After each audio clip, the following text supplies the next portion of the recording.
Assalamualaikum warahmatullahi wabarakatuh. Waalaikumsalam warahmatullahi wabarakatuh. Waalaikumsalam warahmatullahi wabarakatuh.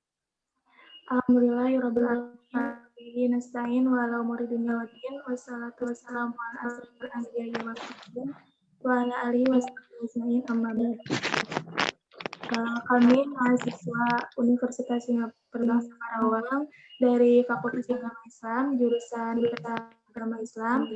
Alhamdulillah di sini kami akan melaksanakan pengabdian kepada masyarakat, di mana PKM ini merupakan salah satu tugas dari mata kuliah Hadis Tarbawi.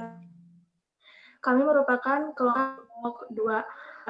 Sebelumnya, kami mengucapkan selamat kepada teman-teman, selamat bergabung kepada teman-teman yang senantiasa mengikuti agenda kegiatan PKM ini. PKM ini kita lakukan kegiatannya tuh berupa diskusi. Nah, diskusi kali ini bertema tentang hadis tentang hadis tentang penyakit menular adalah takdir dan kehendak Allah. Baik, sebelum melaksanakan diskusi di sini, saya akan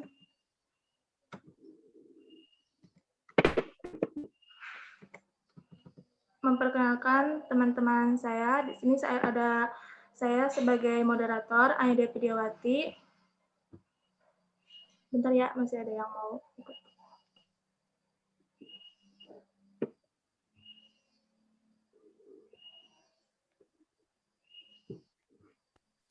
Dan selanjutnya ada Rio Gilang sebagai pemateri dan Depi Rahmi sebagai pemateri, ada Teh Wahyuni sebagai pemateri, ada Teh Nadia sebagai pemateri, ada Teh Nurul Afika juga sebagai pemateri. Dan ada Ridwan Maulana juga sebagai pemateri.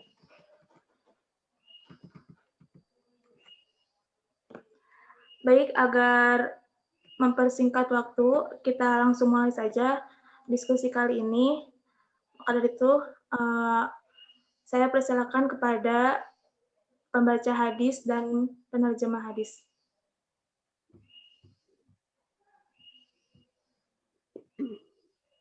Bismillahirrahmanirrahim. Assalamualaikum warahmatullahi wabarakatuh.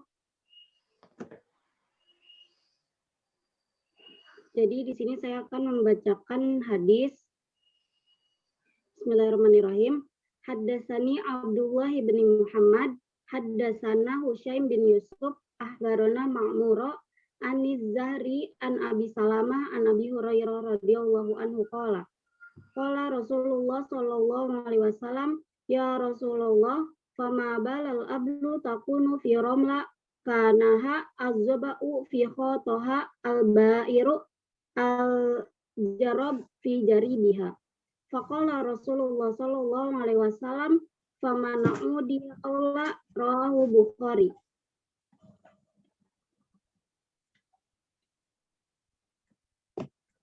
Baik, di sini saya akan terjemahkan hadis.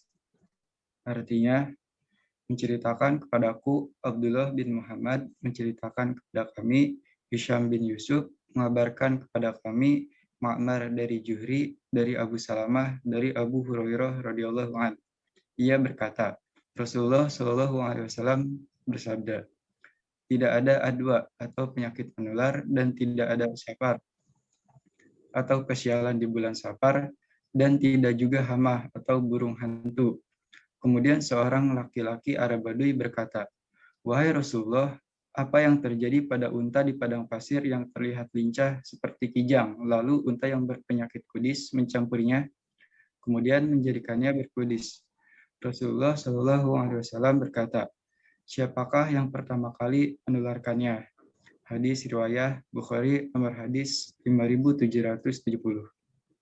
Dikembalikan kepada moderator.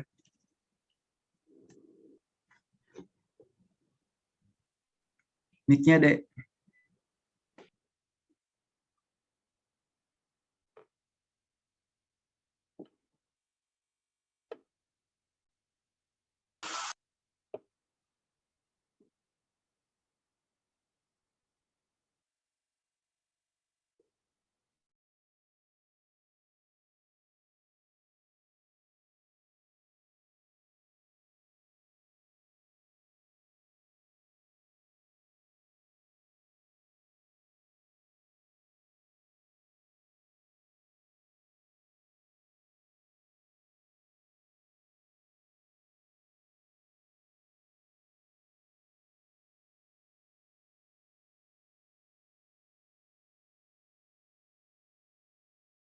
dilanjut ya.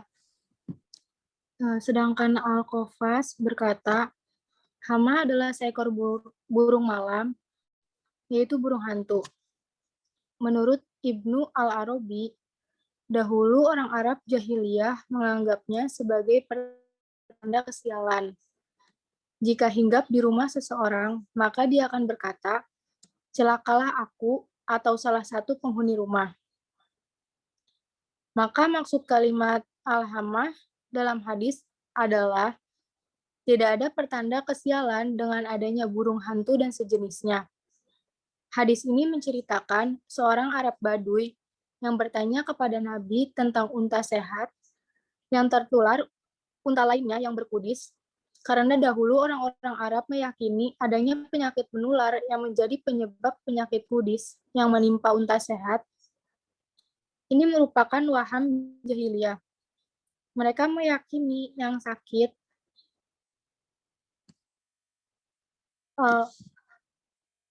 apabila bercampur dengan yang sehat, maka akan membuat mereka sakit. Namun, syariat menafikan hal tersebut. Maka ketika orang Baduy bertanya, Nabi SAW menjawab, siapakah yang pertama kali menularkannya? Ini adalah jawaban yang sangat retorikal dan jelas. Kesimpulannya dari mana datangnya penyakit kudis kepada yang menularkannya. Jika jawabannya dari unta lain, maka akan terjadi rangkaian mata rantai yang berturut-turut tanpa adanya titik temu. Begitulah sesungguhnya yang melakukan itu semua, dialah Sang Pencipta, yang Maha Kuasa atau segala sesuatu. Dialah Allah Subhanahu wa Ta'ala. Kemudian materi selanjutnya akan dijelaskan oleh Kang Rio.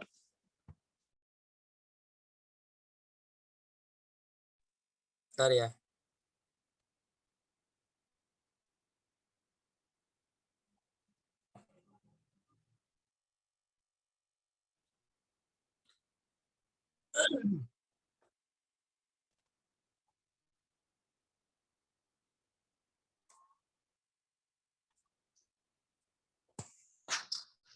Oke, terima kasih buat Afika yang telah menyampaikan dari syarah hadis dari hadis yang akan kami sampaikan pada kesempatan kali ini. Dilanjutkan dari pembahasan selanjutnya mengenai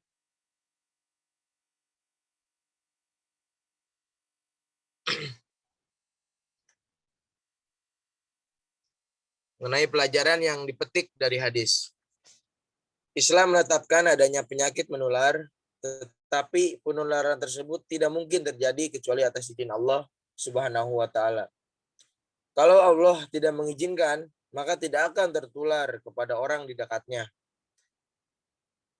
Dahulu orang-orang jahiliyah menyangka penyakit menular terjadi karena sendirinya. Dengan hadis ini, Nabi membantah keyakinan mereka bahwa penyakit menular itu ada, tapi yang mengizinkan terjadinya penularan adalah Allah Subhanahu wa Ta'ala. Melalui hadis ini, Rasulullah mencoba mendekatkan perkara penyakit menular kepada logika manusia agar manusia berpikir bahwa penyebab penyakit bukanlah berasal dari yang sakit, melainkan dari zat yang menciptakan sakit dan menciptakan sehat. Dialah Allah Subhanahu wa Ta'ala, Tuhan semesta alam. Pada kasus pandemi COVID-19 yang melanda sebagian besar negara-negara di dunia, sebaiknya kita harus menaati anjuran pemerintah untuk melakukan physical distancing atau menjaga jarak, rajin cuci tangan, menggunakan masker, dan menjalani pola hidup sehat dengan makan, tidur, dan olahraga yang cukup. Karena taat kepada ulil amri merupakan perintah Allah dalam Al-Quran, surah An-Nisa ayat 59. Hai orang-orang yang beriman, taatilah Allah dan taatilah Rasul-Nya dan ulil amri di antara kamu. Kemudian, jika kamu berlarian pendapat tentang sesuatu, maka kembalikan ia kepada Allah atau Al-Quran dan Rasul atau sunnahnya. Jika kamu benar-benar beriman kepada Allah dan hari kemudian. Yang demikian itu lebih utama bagimu dan lebih baik akibatnya. Kemudian sangkut paut dalam hadis kali ini, seorang muslim wajib meyakini setiap kejadian yang terjadi di alam semesta ini termasuk wabah COVID-19 merupakan bagian dari ketentuan Allah Subhanahu wa taala. Keyakinan ini merupakan salah satu dari 6 rukun iman, yaitu iman kepada takdir Allah Subhanahu wa taala. Hanya saja kata Isnan Ansori dalam bukunya Fikih Menghadapi Wabah Penyakit, keyakinan ini bukan berarti seorang pasrah tidak memiliki kehendak untuk memilih. Sebab takdir Allah atas manusia dapat dibedakan menjadi dua, yaitu takdir yang manusia tidak dapat menolaknya dan takdir yang manusia diberikan kehendak untuk memilih atau ikhtiar. Virus corona yang merupakan penyakit sedang mewabah ini tidak akan menular tanpa izin. Hal itu berdasarkan klasifikasi takdir di atas. Maka dapat disimpulkan penyakit, kematian, rezeki, dan ketetapan-ketetapan yang lain Allah telah takdirkan atas manusia dan manusia tidak dapat memilihnya atau musyayyar, merupakan keyakinan mendasar seorang muslim yang akidahnya benar terhadap kemahakuasaan Allah. Mungkin itu penjelasan hadis yang telah kami sampaikan. Selanjutnya ada pembacaan poin-poin dan kesimpulan yang akan disampaikan oleh siapa? Oleh saya, Kang. Oke. Yang akan disampaikan oleh Baik, Tuan Yuni Tirta Dewi. Kepadanya dipersilakan. Iya, terima kasih sebelumnya.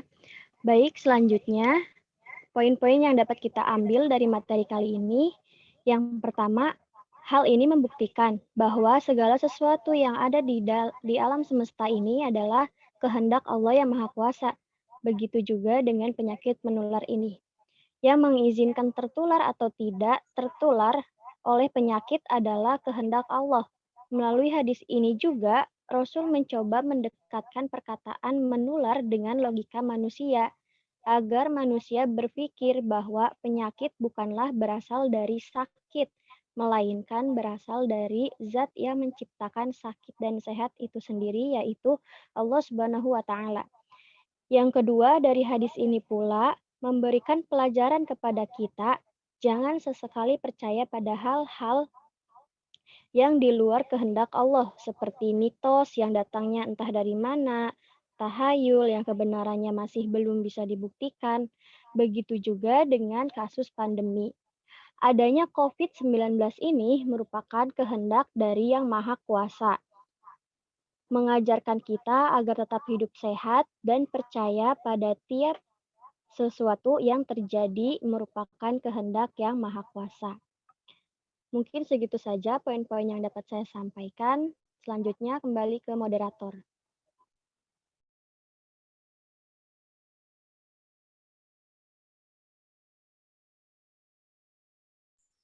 Oke, terima kasih Teh Wahyuni Tirta Dewi telah menyampaikan poin-poin dari hadis yang telah kami sampaikan. Di sini saya menyambung dari moderator dari Teh Aidea Widiawati yang mengalami masalah teknis ya. Saya ambil alih dari moderator. Sekarang kami membuka sesi tanya jawab bagi teman-teman semuanya yang ingin bertanya mengenai penjelasan yang telah kami sampaikan. Silakan ajukan pertanyaannya, sebutkan namanya dan pertanyaannya. Silakan teman-teman semuanya.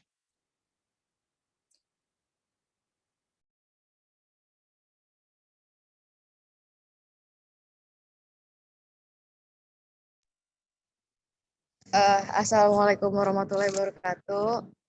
Izin bertanya nih teman-teman. Mangga, Teh.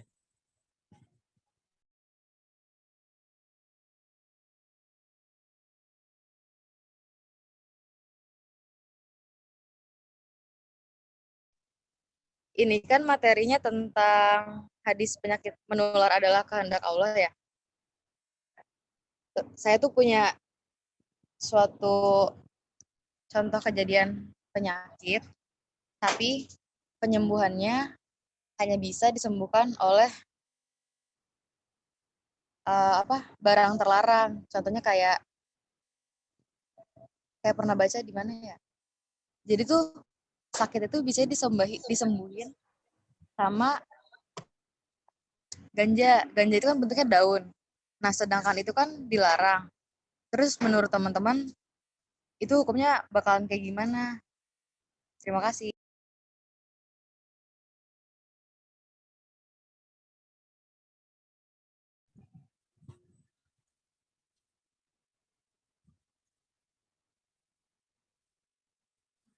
Oke, terima kasih pertanyaannya buat Teh Messi Anggra ini ya. Iya, sama-sama. Ya, tunggu jawabannya Teh.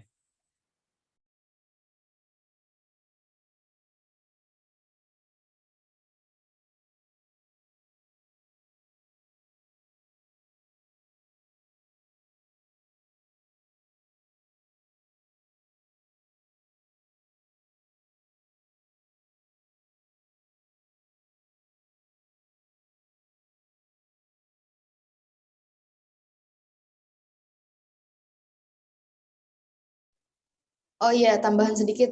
Tadi tuh maksudnya ini ya, maksudnya tuh nggak ada cara lain, obat-obatan alami pun udah dicoba tapi nggak mempan. Jadi emang jalan terakhir satu-satunya tuh menggunakan obat alternatif ya barang tersebut. Nah, menurut kalian itu kayak gimana hukumnya? Gitu ya. Itu jadi jalan terakhir banget.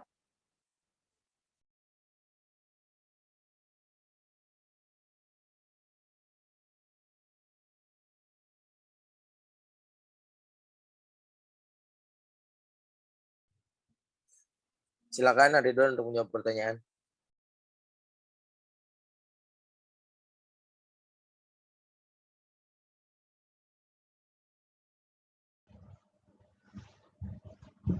Assalamualaikum warahmatullahi wabarakatuh. Nama saya Ridwan Maulana. Di sini saya akan menjawab pertanyaan dari Teh Messi Anggra ini. Teh Messi ada?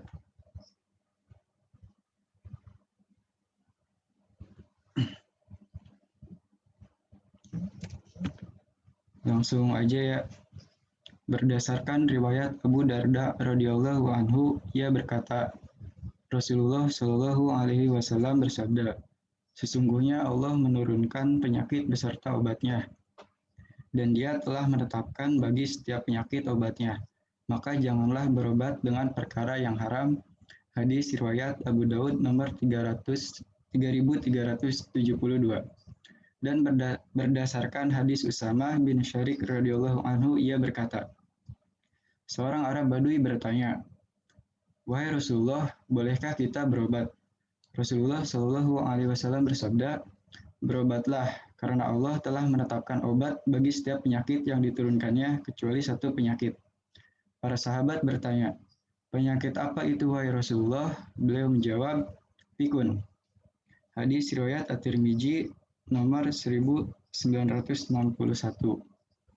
Di sini juga disebutkan dalam Fatwa MUI poin 5, penggunaan obat yang berbahan najis atau haram untuk pengobatan hukumnya haram, kecuali memenuhi syarat sebagai berikut.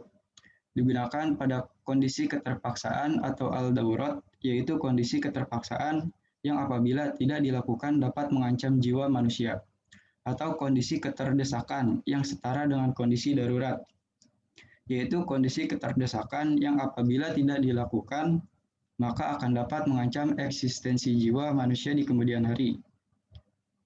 Belum ditemukan bahan yang halal dan suci, dan adanya rekomendasi para medis kompeten dan terpercaya bahwa tidak ada obat yang halal. Bagaimana Teh Messi Anggra ini?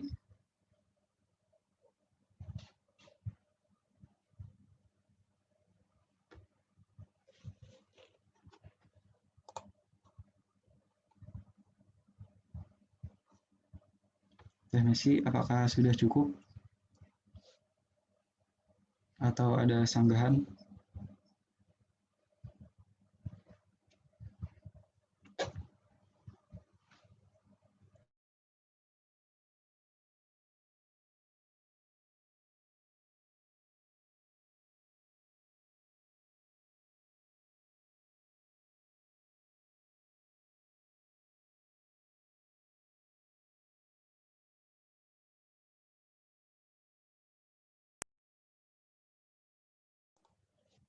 Mungkin sudah cukup ya.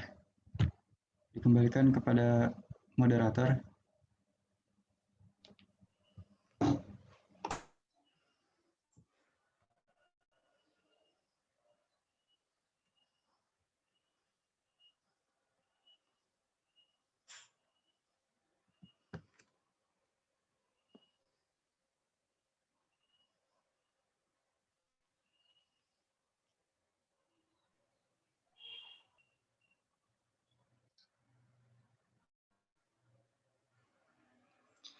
Ya baik, karena pertanyaan sudah dijawab, oleh karena itu kita cukupkan saja diskusi pada kali ini.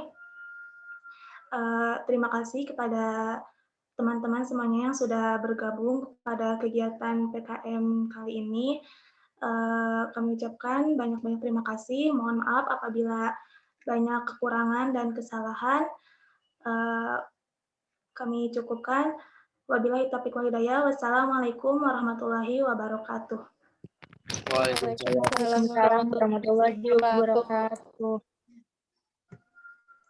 Berdasarkan video Zoom yang telah kita lakukan pada hari ini, dapat ditarik kesimpulan bahwasannya adanya hadis-hadis terkait tentang hal ini karena orang-orang Arab Baduy terdahulu masih percaya akan hal-hal yang bersifat tahayul maupun mitos-mitos yang berkembang pada saat itu, seperti hamah yang merupakan burung malam atau burung hantu yang apabila hinggap di suatu rumah, maka orang rumah atau salah satu dari orang rumah tersebut akan mendapatkan kesialan. Nah, dapat kita lihat bahwasannya orang-orang Arab Baduy terdahulu masih percaya hal-hal yang tidak tahu kebenarannya ketimbang percaya kepada kehendak Tuhan yang Maha Esa, yaitu Allah Subhanahu wa taala. Nah, dapat kita kaitkan dengan penyakit menular pada saat ini yang sedang melanda dunia, bahwa penularan akan terjadi apabila adanya izin dan kehendak dari Allah Subhanahu wa taala. Maka dari itu, kami atau kita semua harus mentaati anjuran dari pemerintah untuk melakukan 3M, mencuci tangan, menjaga jarak, serta memakai masker. Dan tambahan, tetap menjalani pola hidup yang sehat seperti makan, minum, dan olahraga yang teratur. Sekian dari saya atas kesimpulannya.